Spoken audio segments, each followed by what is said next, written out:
avec l'homme du renouveau, Max Allegri, cher à Johan Crochet. Conférence de presse aujourd'hui. Alors, il a confirmé d'abord, Lucas, le départ de Théo Hernandez, qui part en Arabie Saoudite à Al Hilal après 6 saisons au club. Il dit même c'est un très grand joueur. Il a pris sa décision. Le meilleur pour lui.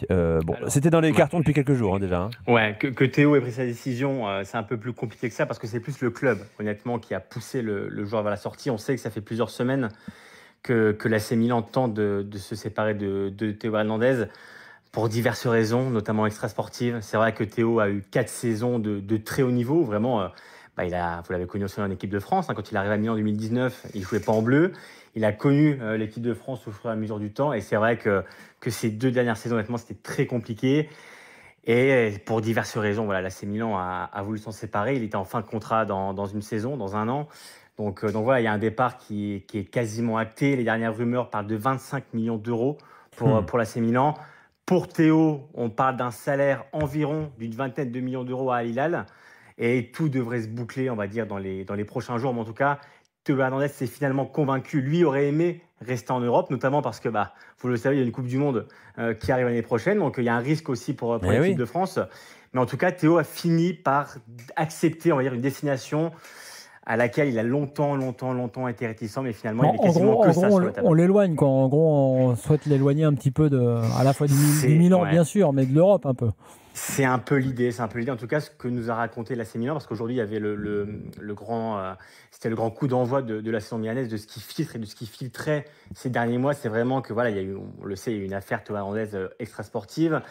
Il y a eu aussi des moments compliqués avec ses coachs, que ce soit Paulo Fonseca ou Sergio Conceição. Des questions de poids aussi. Donc il y a eu c'est vraiment la gestion globale de Théo qui est devenue complexe pour Milan.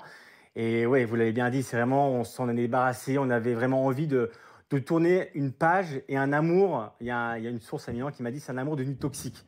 C'était vraiment l'heure de se séparer. C'était 6 ans. C'était fini, il était temps de se séparer et il y avait un contrat qui expirait. Théo réclamait 8 millions d'euros de salaire par an, c'était beaucoup trop. Bien sûr. Donc voilà, il y avait vraiment une volonté. Il y a le carton rouge contre le PSV Eindhoven aussi. Non, Feyenoord ou PSV Eindhoven? Ouais, contre Feyenoord. Feyenoord qui a tué là. Pour le coup, c'est vraiment la goutte d'eau qui a fait déborder le vase parce que c'était le match décisif, c'était les playoffs pour la Ligue des Champions, c'était les barrages.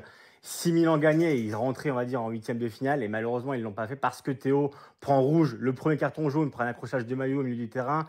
Et le deuxième, parce qu'il simule pour tenter d'obtenir un penalty. Et ça, vraiment, ça a été la goutte d'eau qui a fait comprendre à Milan que l'histoire Théo, en tout cas, il était l'heure qu'elle se termine.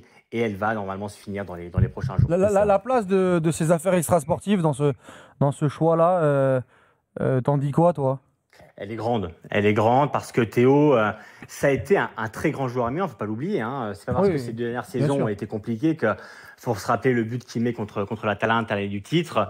Il gagne, il est champion italien en 2022, Super Coupe d'Italie en 2025. Il marque en finale en juin dernier contre l'Inter. Mais c'est vrai que l'extra-sportif, vraiment, moi, on m'a vraiment parlé d'une gestion globale du joueur qui est devenue compliquée parce que lui voulait rester à Milan, sa femme veut rester à Milan, ils ont 2 enfants. Sa femme, Zoé Cristofoli, elle est milanaise, elle est de Milan, donc elle est très bien dans la ville lombarde. Mais c'est vrai que l'extra-sportif a rapidement pris le pas sur le sportif et surtout le joueur, vraiment, pour l'avoir souvent vu à San Siro cette année, il était méconnaissable. Sur le terrain, on ne le reconnaissait plus, c'était un fantôme. Il a fait beaucoup d'erreurs. Moi, j'ai des souvenirs des premiers matchs, que ce soit à Parme, que ce soit à Florence. C'était le vice-capitaine. Il a pris le brassard plusieurs fois cette saison. Mais avec le temps, c'est vrai que tous ces problèmes externes ont trop influé le terrain. Et voilà, aujourd'hui, Milan a vraiment dit stop avec Théo parce que c'est devenu trop compliqué vraiment de gérer le joueur. Mieux pour les deux parties, sûrement pour le Milan et à la fois pour Théo Hernandez. C'est pas très compliqué d'ailleurs pour le Milan parce que si sportivement il avait continué à être très très fort et qu'il y a eu cette affaire dont on a parlé dans la fameuse boîte, c'était une boîte ou un bar dont on a vu les images là sur les réseaux, s'il y avait eu ça avec un Théo toujours au top, c'est toujours compliqué parce que pour une question d'image, le Milan a pu vouloir s'en séparer, mais les supporters ont pu facilité la quelque part, à la fois en termes physique, même en termes de niveau, comme on l'a dit, avec les erreurs qu'il a faites et cette affaire par-dessus le marché. Il y a la question de l'équipe de France, quoi. Voilà, c'est ça la question. Alors, et puis surtout, il y a des précédents. Avant l'équipe de France, N'Golo Kanté qui joue en Arabie Saoudite, qui a quand même retrouvé l'équipe de France, qui a joué l'Euro avec les Bleus. Enfin, il est plus en équipe de France là, N'Golo Kanté. Non mais Oui, On va pas y arriver cet été en fait. Hein. Non, mais si, il est parti jouer en Arabie Saoudite. Il a quand même réussi à retrouver une place en équipe de France et titulaire à l'Euro. Bien sûr, mais sur la durée, encore une fois, derrière, Didier Deschamps, après l'Euro, il a essayé de passer à autre chose. Non, mais pour moi, oui, mais est-ce que c'est forcément rédhibitoire? Oui, il a 27 ans. Non, je pense que Nico, c'est très différent. N'Golo Kanté, quand bien même il était un peu sur la fin, il s'entretenait, c'est un gars très sérieux et qui était au top physiquement. Donc quand il est revenu, et sur au moins le premier match, ça fait illusion, sur la compète ça passait, puis après on a dit stop, mais il était en forme. Là tu parles d'un joueur qui n'est plus en forme, qui mentalement n'est plus là non plus. Moi, il a que 27 ans. Mais peu importe, je te dis que malheureusement, tu vois, on a parlé de Marco Verratti tout à l'heure, 32 ans, ça fait déjà 2 ans qu'il est au Qatar maintenant.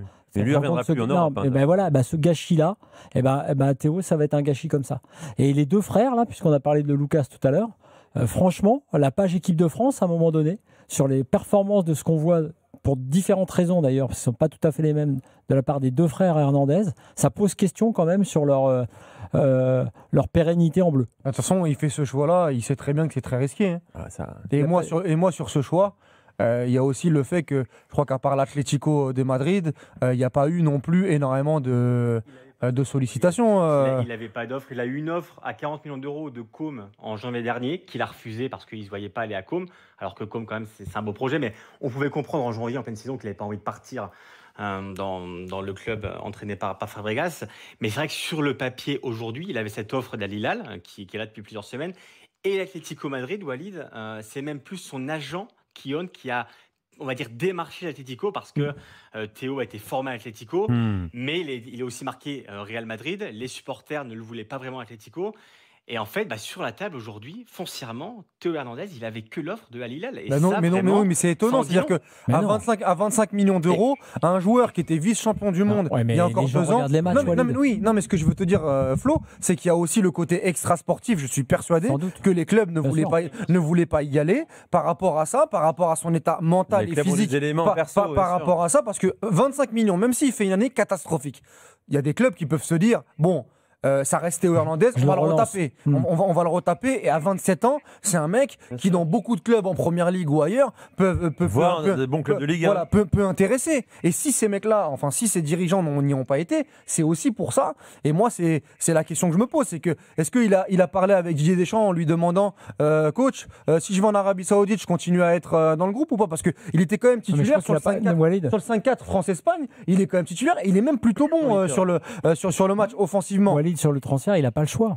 C'est ça le truc de l'histoire. C'est-à-dire qu'il n'est pas en mesure de se dire tiens, j'ai une offre sympa en Arabie Saoudite, mais je peux rester en Europe. Coach, machin, lui, il va lui dire reste en Europe. Sauf qu'en Europe, personne ne veut de lui. Donc quand tu n'as pas le choix, tu vas prendre le salaire. Milan lui a dit si tu restes, tu ne joueras pas l'année prochaine. C'est-à-dire qu'il était en fin de contrat en 2026. Pourquoi il y avait qui en concu?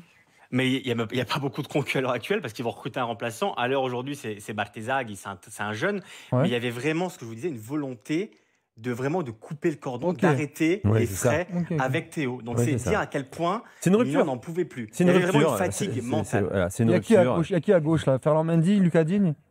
Il y a qui à gauche en équipe de France? Là, c'est Lucas. C'est ça. C'est ça. Lucas Digne qui est. Attention, Deschamps est très attaché à Théo Hernandez. Et malgré ce qui lui est arrivé, même hors terrain, il a toujours fait confiance à son joueur. Contrairement à d'autres. Mais je pense moi qu'il va faire ça progressivement.